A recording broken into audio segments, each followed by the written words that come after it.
Hi, I'm Michelle. I had the opportunity to go on a mission trip to inner city Houston from March 10th to March 16th. And I'm just here to share my personal experience from my very first mission trip with y'all and how it impacted me.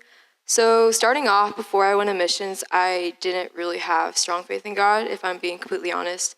And that's like pretty difficult for me to say out loud. And it may be difficult for some of y'all to believe because I guess I kind of portray myself as a strong Christian, and I'm on praise team, so I'm someone who's leading y'all into worship.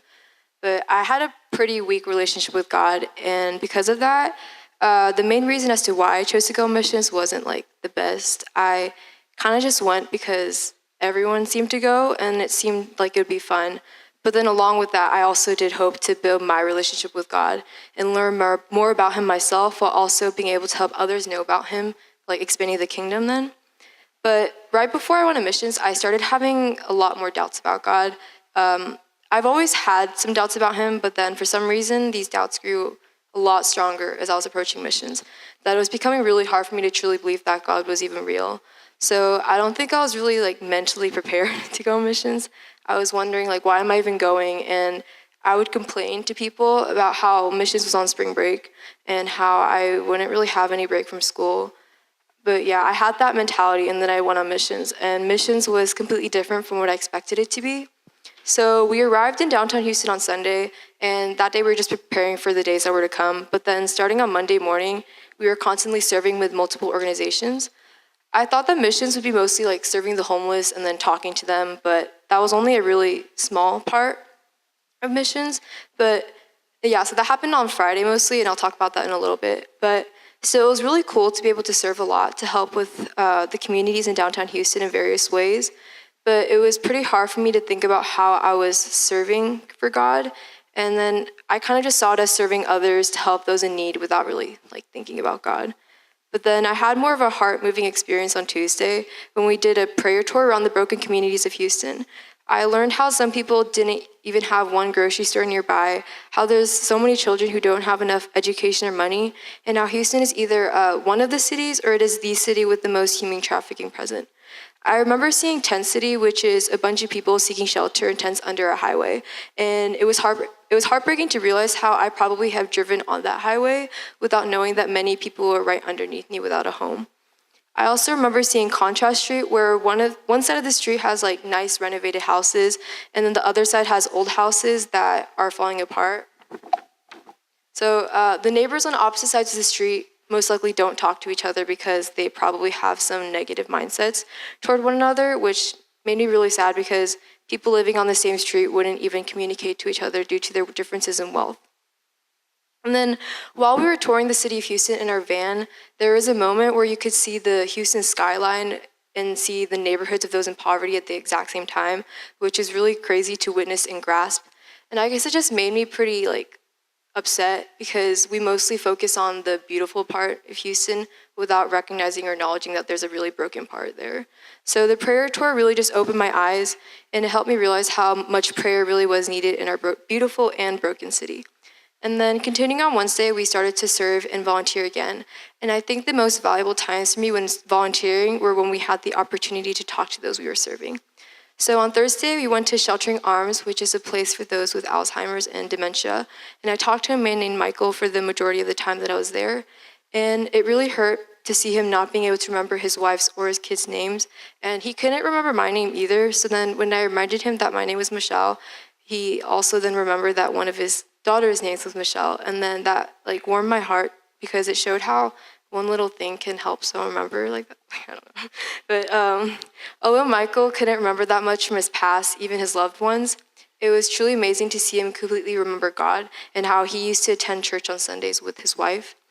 And then on Friday, we did this thing called Urban Plunge, where our team split in half, and we had to like survive 2.5 hours with only $2 per person. And we had to buy a meal for our team within our budget while also finding those who were homeless, and we would interact with them. My team wasn't really able to do anything or like find food until around 40 minutes before Urban Plunge was over. But once we got our food, we went to talk to a man sitting on a bench in the like richer side of downtown Houston. And I was preparing to approach him and ask if he wanted to share a meal with us, but I ended up hesitating because it looked like he was sleeping, and I guess I was kind of scared that he would get mad or react in some way for me trying to wake him up.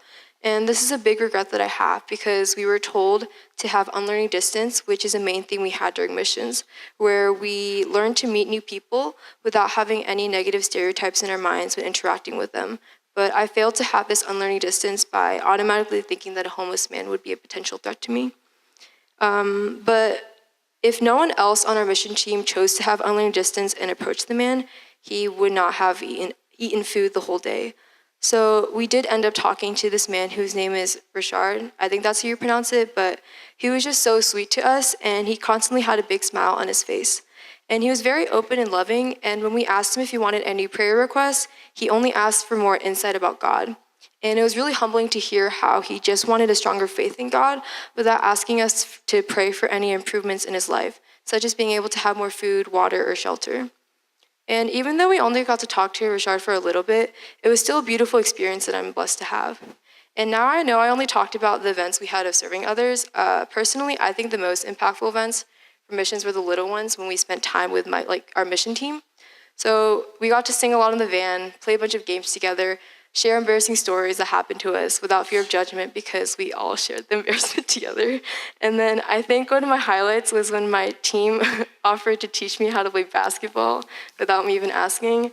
They literally step by step helped me learn how to hold the ball and shoot it into the basket. And then they would cheer me on whenever I got it in, even if I was standing really close to the basket. And then every time I succeeded, they would be really proud of me. And every time I failed, they would say that it was okay and that I could do it. And then after that, we had time for contemplation. And then I recalled this event, and I was wondering, if it was a reflection of God's love, because everyone was just so selfless, and they had no judgment towards me, which just revealed to me how important community is in helping people know God and His love for us. I also got to talk to the girls on my mission team one night, where we stayed up till 2 a.m. giving each other advice on personal topics, and we would pour out love onto each other, and it was really beautiful to experience. And then I also got to have one-on-ones with some of the members on my team, and I was able to be vulnerable and share the pain that I've been through, while also listening to others' similar stories and how they've learned from these experiences. It's crazy because I thought that those on my team didn't experience the same struggles as me, but as I talked to them, I learned that they've gone through such similar things, or honestly the exact same things, and I learned that I'm not alone, even in my struggles in faith. Our mission team was nowhere near to being close before we went on missions, but throughout our mission trip, we were able to bond a lot and truly become a family. I love my team so much, and even though I didn't really have a huge spiritual impact on missions, such as truly knowing who God is and growing my relationship with Him like I anticipated to experience, I was still able to grow relationships with my community, and I'm so incredibly grateful and blessed to have my mission team in my life. I believe that having this loving community is a step closer towards learning more about God and knowing His love, and I'm looking forward to the future mission trips that are to come. So yeah, thank you.